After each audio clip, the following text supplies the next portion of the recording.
conversation with Sam Laird of ClimbingShoeReview.com. Sam is the founder of ClimbingShoeReview.com. He makes a couple $100 a day to like $1,000 a month reviewing climbing shoes for professional climbers as well as climbing enthusiasts.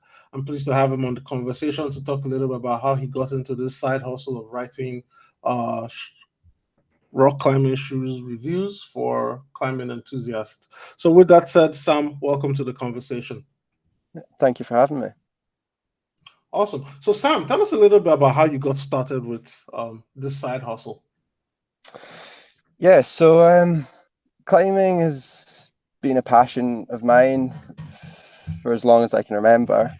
I've always enjoyed getting out, exploring new places, meeting new people, and climbing really is a gateway to do both of those things very well.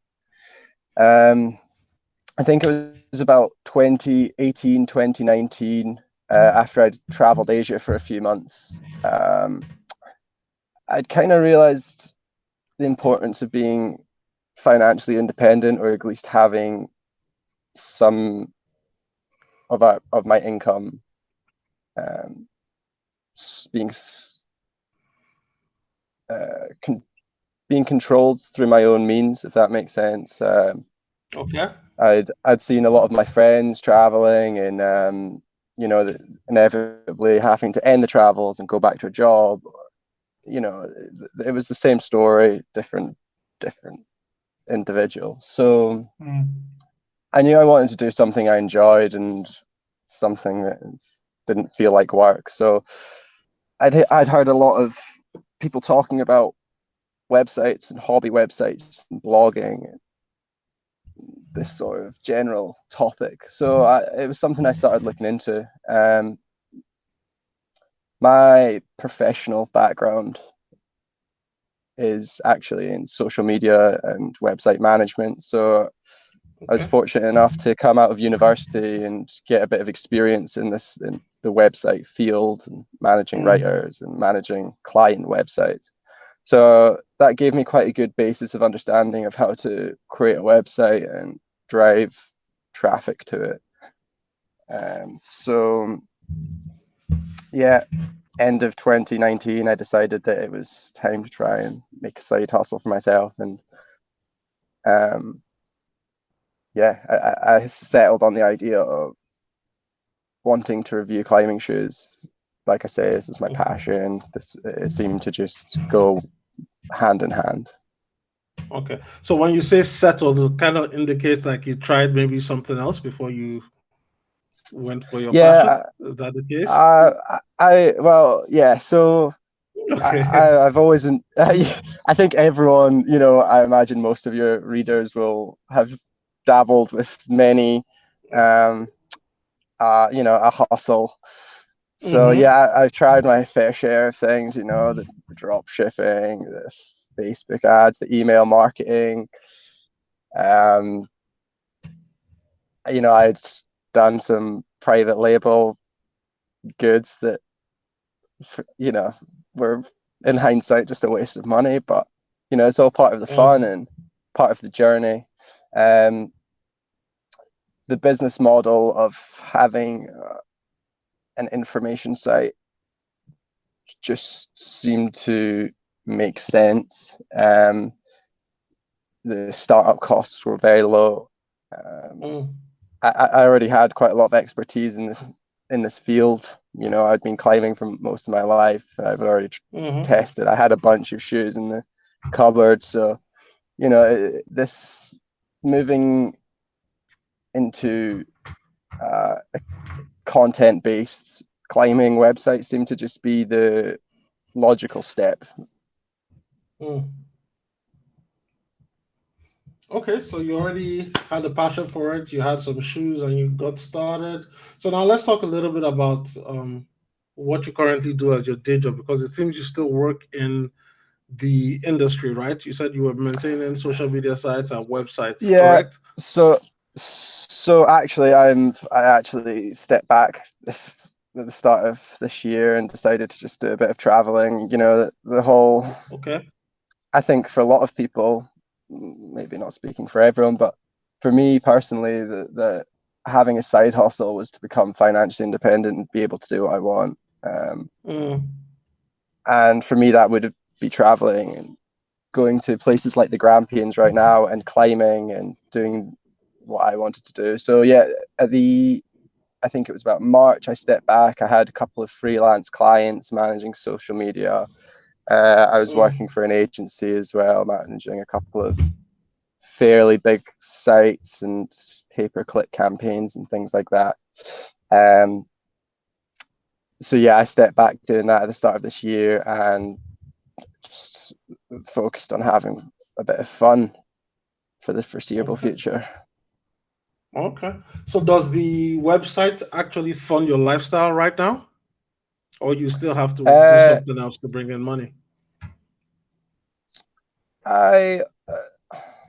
It wouldn't fund my lifestyle.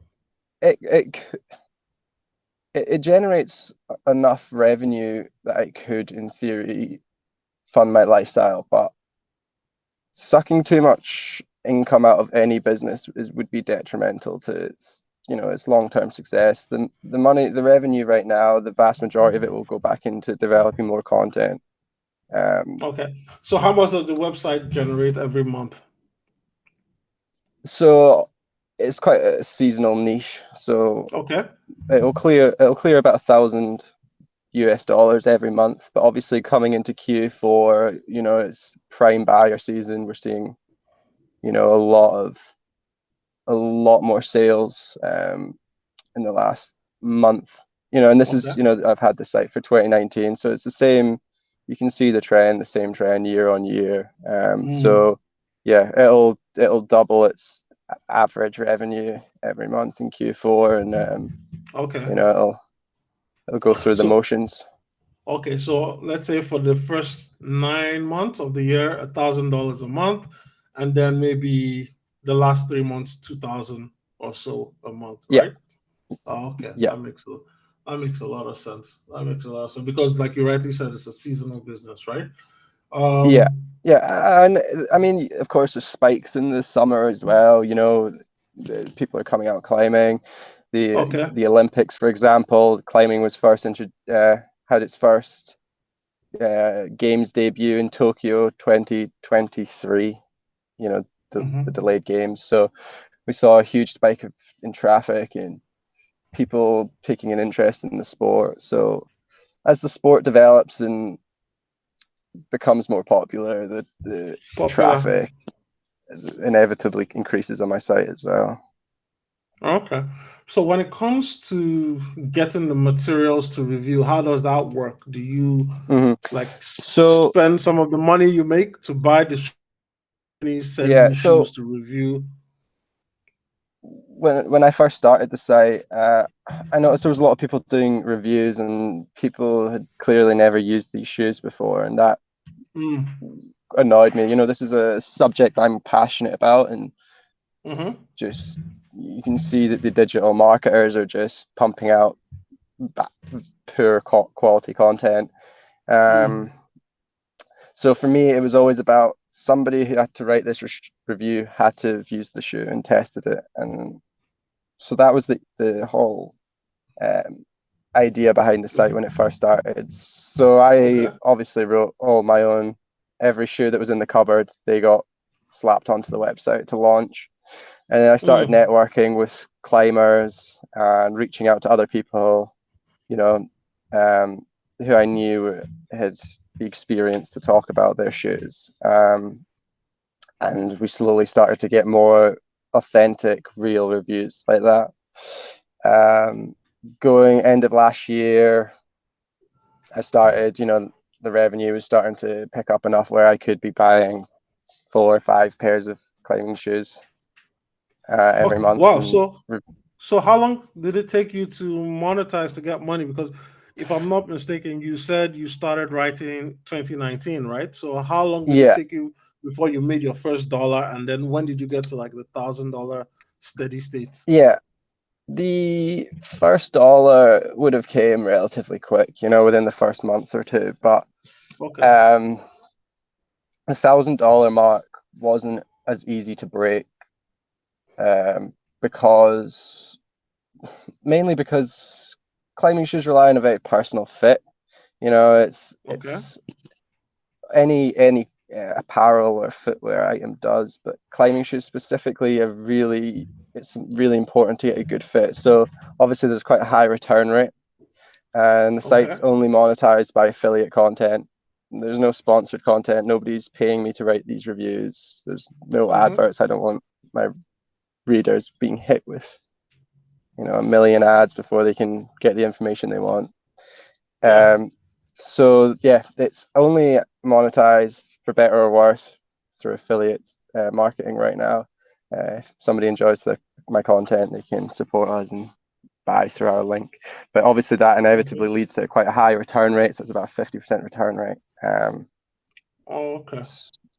Yeah, it's And from a go from a ahead. business perspective, it's probably not the best niche. It's for that, probably that reason alone.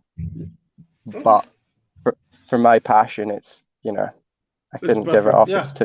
It's perfect. Yeah. Yeah. And so just to be clear, when you say affiliate, you're talking about you're an Amazon Services Associate Program affiliate, right? Yeah, Or do I've you got do something Amazon, else and apart from? yeah, I started off on Amazon, but they just didn't Okay. have the shoe range that a lot of outdoor retailers have. So, um, I've got multiple different um, Okay. vendors on the site now. REI, Backcountry, Epic TV. Okay. So you actually are an affiliate to the direct manufacturer's website or the direct seller's website, right? Not Um, just Amazon alone. no, so it's mainly larger outdoor Okay. retailers. Retailers, okay. Because at the bottom of your website, I see participants with Amazon Services LLC Associates Program. So I Yeah, thought it's only an Amazon yeah. affiliate site. No, they're so that's just a requirement of Amazon that you need to have somewhere on Put it every up page that, on what? yeah. Oh, okay. Oh, wow. Okay. Okay. No, that's fine. So when it comes to like writing a good review, for example, you said climbing shoes are kind of like personal, right? You have to have like in-depth use for it. So, Yeah. what goes into writing a good review? Because I'm thinking of I've never climbed anything, so I don't know, right? But I'm looking at it like, okay, if let's say Sam were to review a suit, I'm like a 44 extra long. I don't know what your suit size is, but say you went and Neither you do bought a I. suit. Yeah. Say you bought a suit, right? And I look at the suit and it's nice and everything, and you reviewed the suit. How would I be able to tell that that suit because of Sam being a it looks like he's not as tall as I am, hmm but it hmm works for him, that it'll work Yeah. for me. So walk me through that step. Yeah, so this is actually one of the hardest parts. Like you say, it's a really personal thing of finding that fit. Hmm. So what I try and do is educate people as much as possible on what they're looking for in a shoe and how they would Okay.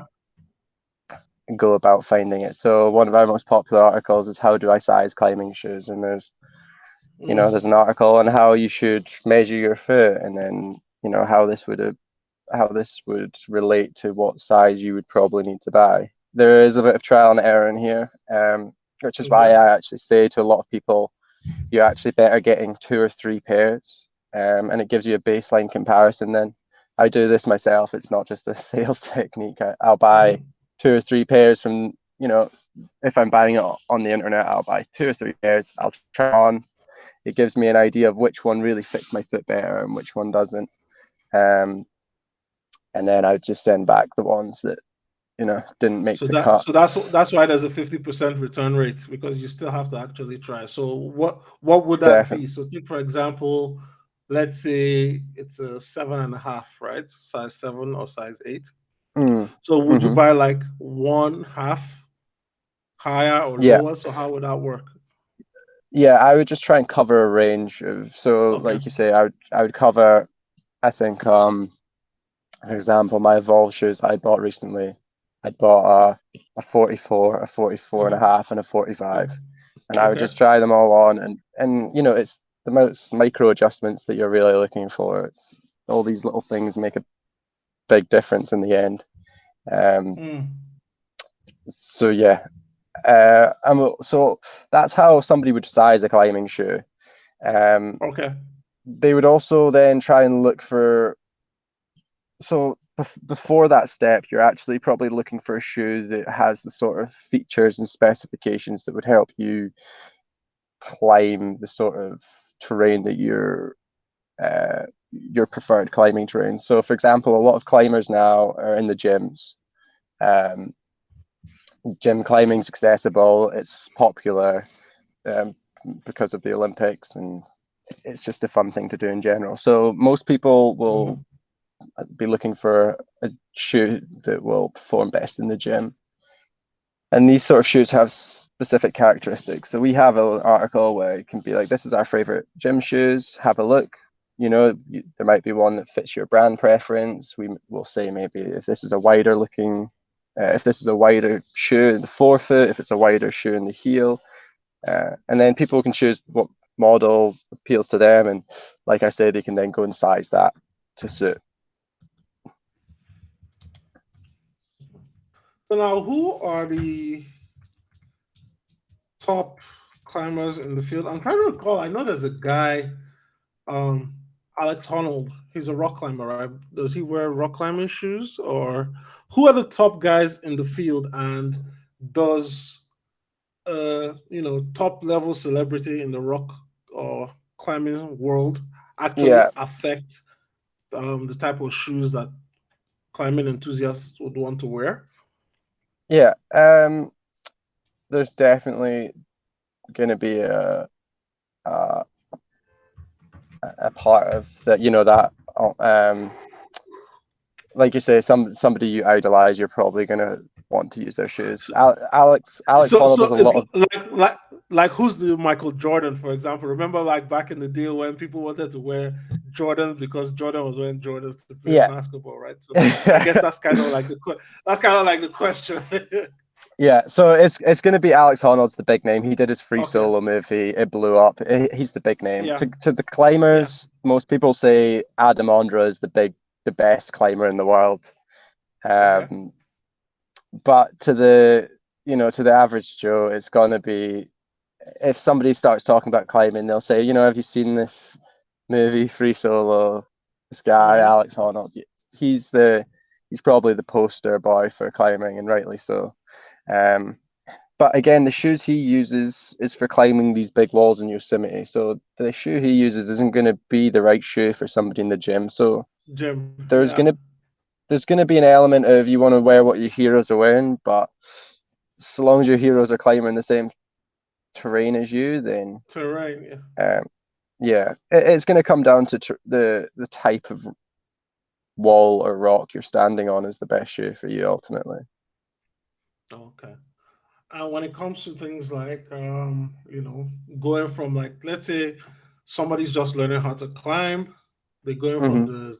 the gym to now in the Hmm. real world. How does your website help educate and transition that person to become, let's say, a better climber? Because now you're just reviewing the shoes, right? But with the shoes and improved skill set comes wanting to tackle new challenges. So do you Yeah. help people along So the passion curve? so that's an interesting question because that would then come down to your technique and your skill level. The outdoor climbing, there's a lot more technical elements involved than there is with an indoor gym. The indoor gym, you just turn up, they have some auto Mm-hmm. belays, or there's not much technical skill involved. Um, our website just specifically focuses on the shoe. So the only element The we would shoes. help with that transition is to talk about how a shoe would differ from indoor to outdoor. And this is, Okay. I've been tempted to kind of branch out into the skills and the techniques, but all the site focuses on is just the shoes. The And shoe. moving outside, like I was going to say, if you've ever been gym climbing, but I think you said you hadn't climbed before, right? I haven't. No, I Okay. haven't. So in gyms, the holds are quite big. and rounded relative to Mm-hmm. outside. So you're going to want a softer shoe that can mold around these bigger, rougher holds. Um, Compared to outside, the holds are very small and sharp. So you're going to want a little bit of a stiffer shoe with a stiffer rubber that can really catch these little edges. Okay. So these are the sort of Nuances. difference. Exactly. These are the sort of nuances we're going to educate or just make new climbers aware of, and how that Mm. impacts their choice of shoe, because it does, and it makes a huge difference. Oh, okay. Wow, that's interesting because you would not really think that, when, like I said, someone like me who's never been in the sport before looks, I just see a guy with a shoe climbing, I wouldn't Yeah. know that there's a little bit of technicality in terms of like, okay, the different terrain requires the different types of, it's like, driving, you're driving summer, you have your summer tires. If you're driving in hmm snow covered areas, you have to have your winter tires because you need more grip and stuff like that. Yeah, actually, tires is a really good comparison, because again, it's essentially rubber and friction and how it grips the Friction, road, yeah. and the compounds, some of the rubber compounds. I compare it to like F1 tires a lot. It's some of these are really soft and they give you better friction and different heat. And yeah, the tires is a great comparison.